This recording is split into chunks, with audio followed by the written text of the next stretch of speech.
Assalamualaikum warahmatullahi wabarakatuh. Kami dari kelompok 9 yang akan menjelaskan tentang 1. Hukum sistemik, 2. Hukum profetik, 3. Signifikasi paradigma profetik, 4. Epistemologi transendental. A. Hukum sejarah sistemik. 1. Akar sejarah kaos teori.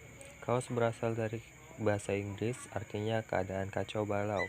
Dalam Kamus Besar Bahasa Indonesia, kata kacau itu mempunyai banyak arti, yaitu 1. Bercampur aduk, 2. Kusut tidak karuan, 3. Rusuh, tidak aman, tidak tentram, 4. Bercampur aduk dengan bertukar-tukar dengan kacau balau adalah keadaan yang sangat kacau. Istilah ini sudah sangat familiar di kalangan ilmuwan praktisi, bahkan orang awam sekalipun. Namun demikian, ada kesan pada umumnya mereka memberikan konotasi negatif terhadap istilah tersebut. Tidak jarang istilah ini dinyuguhkan dengan anarki, kejahatan massal, situasi yang terkendali, dan sebagainya. Konotasi negatif seperti itu tidak bisa disalahkan, bahkan ada benarnya. Yang kedua, Chaos Theory of Law. Pemikiran hukum non-sistemik sebenarnya untuk menjelaskan fenomena rivalistik maupun fenomena kaos yang terjadi pada fenomena hukum kita. Kita bisa menggunakan hukum teori kaos yang telah lebih dulu berkembang dalam bidang fisika. Kaos menurut Ian Sweetworth adalah tingkah laku yang sangat kompleks, irregular, dan random di dalam sebuah sistem yang deterministik. Kaos adalah suatu keadaan di mana sebuah sistem tidak bisa diprediksi, di mana ia akan ditemukan di tempat berikutnya. Sistem ini bergerak secara acak, akan tetapi menurut teori kaos, apabila keadaan acak tersebut kita perhatikan dalam waktu yang cukup lama dengan mempertimbangkan dimensi waktu, maka kita akan menemukan juga keteraturan.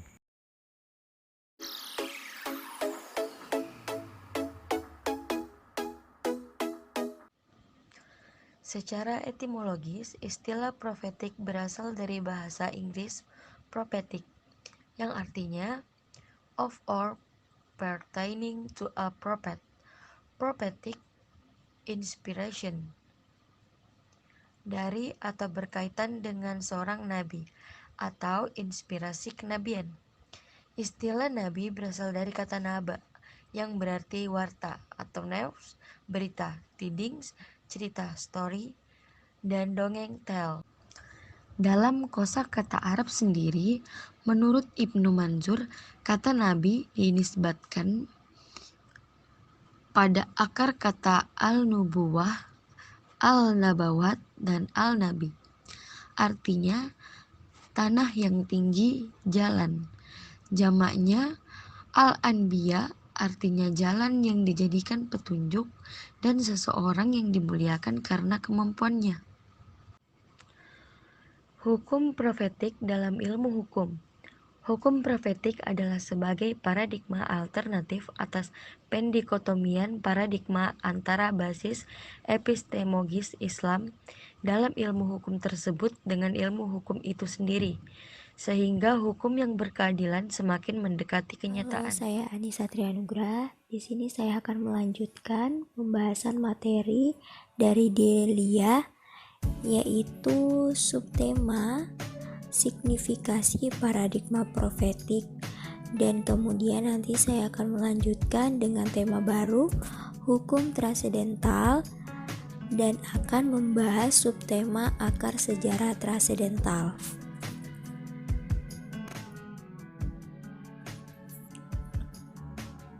Paradigma profetik dapat didekati dari pendekatan dekonstruktivisme, suatu tulisan tentang pengembangan ilmu hukum berbasis religious science, Tantowi 2011, yang menggagas tentang pentingnya mendudukkan ajaran agama dalam perkembangan sejarah pembentukan pemikiran ilmu hukum.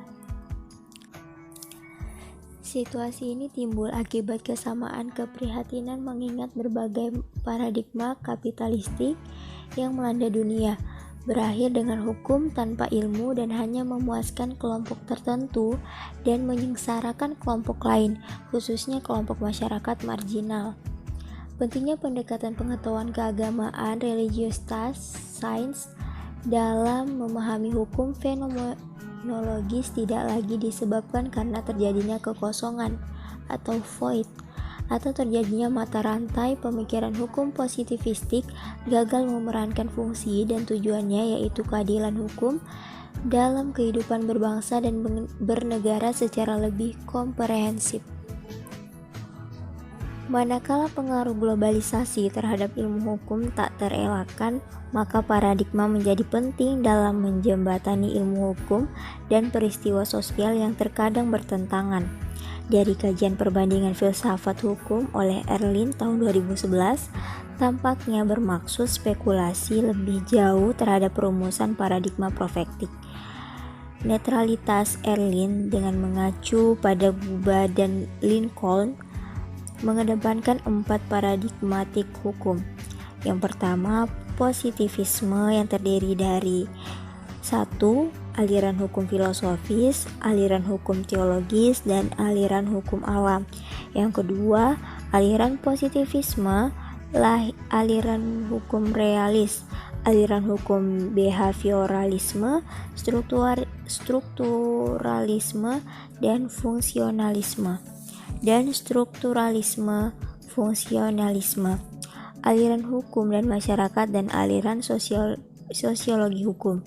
Yang ketiga, paradigma teori kritis dan teori hukum kritis dan studi hukum kritis dan teori hukum feminis. Dan keempat, paradigma konstruktivisme, aliran hukum simbolis, interaksionis, aliran hukum fenomenologis.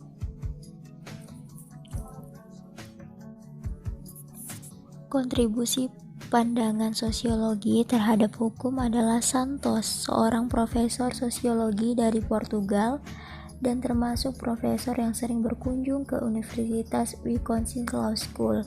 Dalam sosiologi dan teori-teori sosialnya, mengedepankan suatu tesis yang melakukan terobosan dalam dunia modern dan kehadiran suatu paradigma baru adalah suatu maksud dari buku yang secara keseluruhan mengidentifikasi beberapa unsur perundang-undangan dari suatu gerakan hukum postmodernis.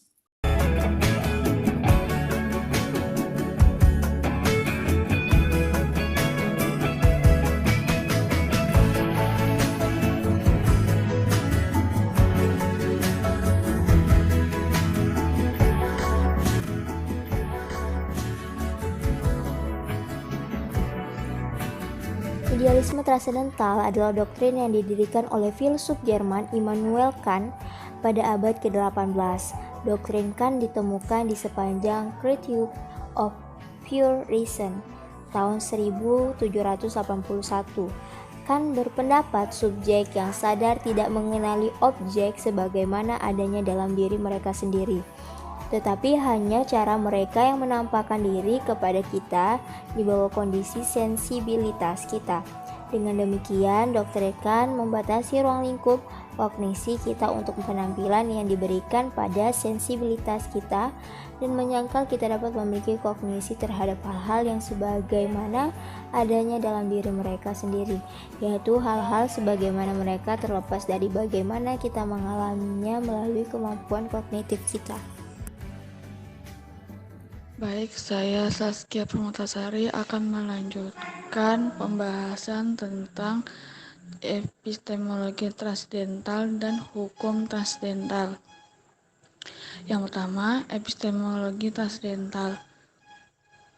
Epistemologi ilmu hukum berbasis transdental menekankan pada pendekatan integrasi antara sains dan nilai-nilai dalam berbagai pandangan. Basis ilmu hukum transdental memahami manusia dan kehidupannya dalam wujud yang utuh atau holistik, tidak semata bersifat materi tetapi juga jiwanya. Selanjutnya, hukum transdental. Ilmu hukum transdental ditujukan untuk pegangan hidup manusia mencapai kebahagiaan dunia maupun akhirat. Ilmu hukum transdental hanya bisa dipahami dengan pendekatan holistik yang melihat manusia dan kehidupannya dalam wujud yang utuh, tidak semata bersifat materi tetapi ruhania atau immaterial.